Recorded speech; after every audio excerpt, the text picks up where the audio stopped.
Assalamualaikum warahmatullahi wabarakatuh. Apa kabar teman-teman? Terima kasih kerana telah datang dan mendengar channel saya dan juga mengikuti RJJ Horror Show bagi episod yang ketiga pada hari ini. Hari ini saya akan memaparkan dua kisah yang agak menarik kepada anda, dan saya harap anda semua sudah bersedia. Seperti biasa, tarik nafas anda panjang-panjang, lepaskan, relax, gunakan headset ataupun headphone. Fokus agar anda lebih faham kisah dan cerita yang akan saya sampaikan ini. Tutup mata anda dan bayangkan setiap kejadian-kejadian yang berlaku di dalam cerita saya ini. Baiklah, saya mulakan dengan kisah pertama. Kisah ini diceritakan oleh teman sekerja saya tentang kisahnya sewaktu dia masih lagi bersekolah di sekolah menengah beberapa tahun yang dulu, dan tinggal di sebuah asrama di sekolah tersebut. Baiklah, saya mulakan. Assalamualaikum RJJ. Di sini saya ingin berkongsi pengalaman saya sewaktu saya tinggal di salah sebuah sekolah berasrama yang agak terkenal di negara ini. Kisah ini sudah lama berlaku, dan saya ingin berkongsi pengalaman saya dengan kejadian-kejadian yang pelik ini. Pada malam kejadian tersebut, ia berlaku pada hari Ahad. Seperti biasa, pada musim cuti sekolah, semua murid-murid ataupun penonton yang tinggal di hostel ataupun asrama akan pulang balik kampung untuk menghabiskan masa cuti mereka bersama keluarga. Tapi saya dan beberapa teman saya kekal stay back di asrama kerana kami ada beberapa hal yang perlu diselesaikan di sekolah dalam 2-3 hari tersebut sebelum kami pulang semula kampung. Jadinya kami masa itu ada dalam 3 orang yang masih tinggal di asrama tersebut, termasuk saya. Pada malam kejadian, semua teman-teman saya sudah masuk tidur. Hanya tinggal saya seorang di luar, belum mengantuk. Jadi waktu itu saya rasa bosan. Jadi saya bercadang untuk menonton televisyen.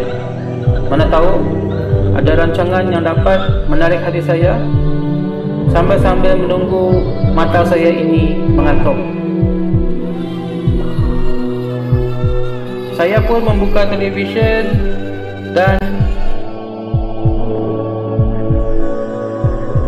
rancangan yang ada memaparkan sebuah filem seram yang bertajuk Misteri Rumah Tua.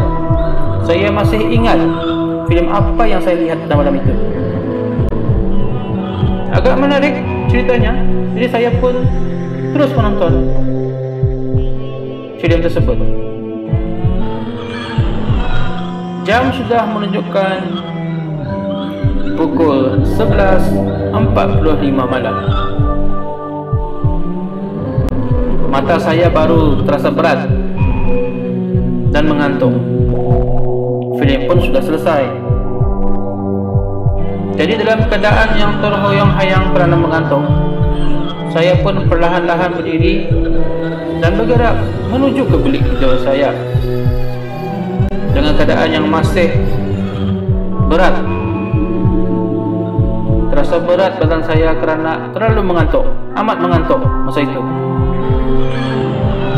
Baru saja sampai ke bilik saya dan duduk di atas katil saya, dan baru mula hendak berbaring, tiba-tiba di dalam kepala saya muncul wajah seorang wanita secara tiba-tiba.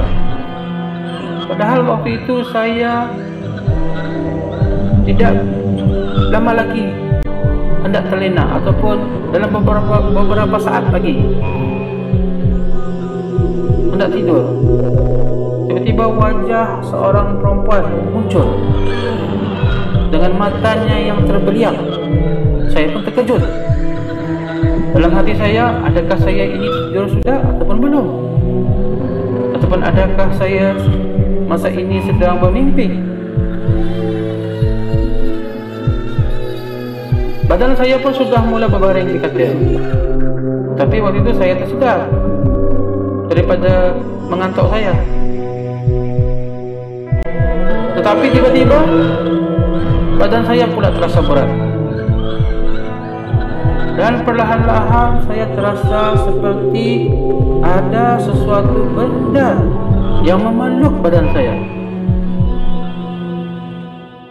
Mata saya tutup erat-erat kerana takut. Terasa makhluk tersebut mempunyai badan yang agak besar, dan dapat saya rasakan badannya penuh dengan bulu. Tiba-tiba saya terdengar sesuatu.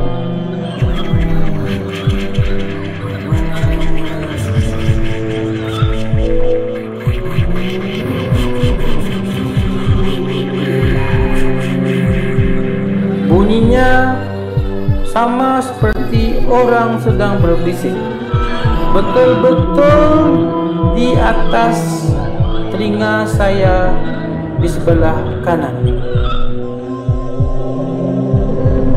Ia berlaku dalam beberapa minit. Saya hanya terpaku di atas katil, tidak dapat bergerak. Badan saya terasa amat lemah dan kaku.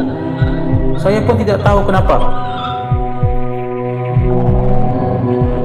Saya cuba beranikan diri, cuba membaca ayat-ayat yang saya tahu. Saya baca ayat kursi berulang-ulang.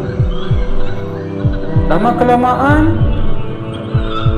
pelukan ke atas tubuh saya itu semakin longgar, dan akhirnya saya dapat melepaskan diri. Terus saya lihat, bangun dan lihat kiri kanan saya. Tiba-tiba saya ternampak ada satu bayangan berlari keluar. Tidak berapa jelas, saya hanya nampak bayangan ini sahaja. Masa itu saya berasa agak takut. Jadi saya terus berbaring, menutup badan saya dengan selimut, dan sempat memasang radio yang berdekatan dengan katil saya, bacaan ayat Quran, dan saya biarkan ia berbunyi sehingga pagi. Teman saya di sebelah tidur dengan nyenyak, langsung tidak tahu apa yang telah terjadi. Pada keesokan harinya, saya Saya pun menceritakan hal ini kepada sahabat saya. Dia pun berkata bahawa dia langsung tidak tahu dan mendengar apa-apa kerana agak letih dan tidurnya agak nyenyak. Jadi mulai saat itu, sebelum tidur, kami akan sentiasa memasang radio yang dibacakan ayat-ayat Al-Quran, dan ia akan sentiasa dipasang sepanjang malam. Mulai itu, kejadian seperti itu tidak lagi terjadi pada saya. Inilah dia kisah saya yang saya ingin kongsikan kepada anda semua. Sekian, terima kasih. Baiklah, sekarang saya akan sambung episod kali ini dengan kisahnya yang kedua. Sama juga, kisah tentang di asrama. Kisah ini disampaikan ataupun diceritakan oleh teman saya juga, yang seorang lagi, tentang pengalaman beliau tinggal di sebuah asrama yang lain daripada kisah yang pertama tadi. Okey, saya mulakan. Kisah saya ini berlaku beberapa tahun yang lepas di sebuah asrama. Jadi di asrama tersebut kami memang aktif dalam sukan. Jadi pada waktu petang kami sentiasa akan membuat latihan bola sepak ataupun perlawanan bola sepak. Selalunya bermula pukul 4.30 atau 5 petang. Jadi pada hari tersebut kami bercadang hendak mengadakan suatu perlawanan bola sepak. Jadi saya pun bercadang hendak memanggil teman-teman yang berada di bilik-bilik agar mereka tahu yang petang itu ada perlawanan dan untuk mencukupkan orang. Jadi pada waktu itu saya teringat akan teman saya, Boy, yang agak bagus permainan bola sepaknya. Jadi saya bercadang hendak memanggil dia mengikut pasukan saya. Saya pergi ke biliknya karena saya tahu di mana dia menginap. Di asrama tersebut, setiap bilik ada 2 orang penghuni. Teman si Boy, penghuni yang kedua, memang sudah kami tahu dia sudah balik awal, balik ke kampungnya. Jadi tinggal hanya si Boy yang banyak kami tidak tahu adakah dia di bilik ataupun dia berada di mana. Jadi saya pun mencari dia, pergi ke biliknya dan mengetuk pintu. Boy, free petang ini? Mau main bola? Boy.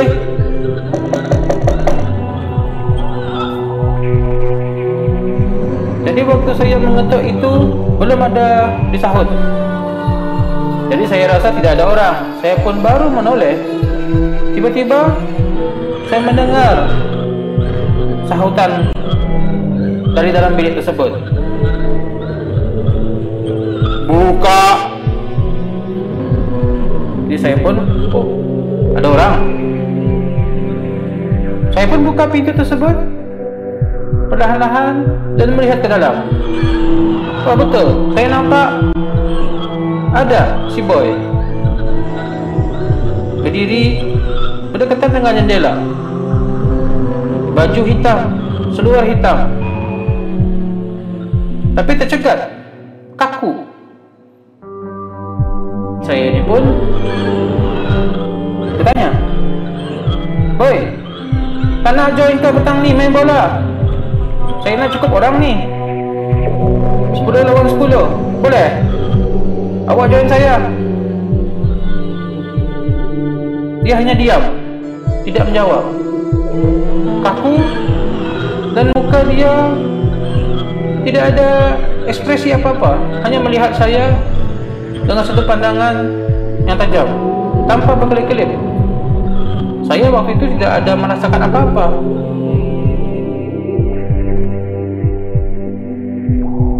Tiba-tiba tanpa semena-mena dia menjawab, "Lekas, cepat ikut saya." Tiba-tiba dia melompat keluar daripada jendela. Saya pun terkejut. Saya bukan main terkejut lagi. Terus saya berlari ke bawah dengan jebaran jantung saya yang kuat. Saya bertanya kepada teman-teman saya dan memberitahu saya nampak yang boy tadi melompat keluar dari tingkap. Kami periksa tingkap kawasan hostel ataupun asrama berdekatan dengan bilik si boy. Tidak ada apa-apa, kerana bilik si boy ini berada di dalam tingkat yang ketiga. Jadi kalau dia betul orang yang melompat, tak mustahil dia akan selamat. Jadi kami lihat tidak ada orang. Jadi kami cari, kami tanya, kami telepon teman-teman boy. Rupa-rupanya boy ini sudah balik kampung awal. Bapaknya mengambil dia di sekolah dan terus dia balik, tidak lagi ke hostel. Jadinya menjadi persoalan kepada saya, siapa yang saya nampak tadi di bilik itu? Jadi perkara inilah yang menjadi misteri kepada saya sehingga ke hari ini. Inilah sedikit pengalaman saya berhadapan dengan perkara yang ganjil seperti ini. Maka itulah sahaja kisah daripada saya. Sekian, terima kasih. Dengan kisah yang kedua tadi, maka berakhirlah episode 3 pada hari ini. Saya berharap anda semua terhibur dengan kisah-kisah yang telah dipaparkan pada hari ini. Semoga anda terus mengikuti RJJ Horror Show pada episode yang akan datang. Sekian, terima kasih. Bye.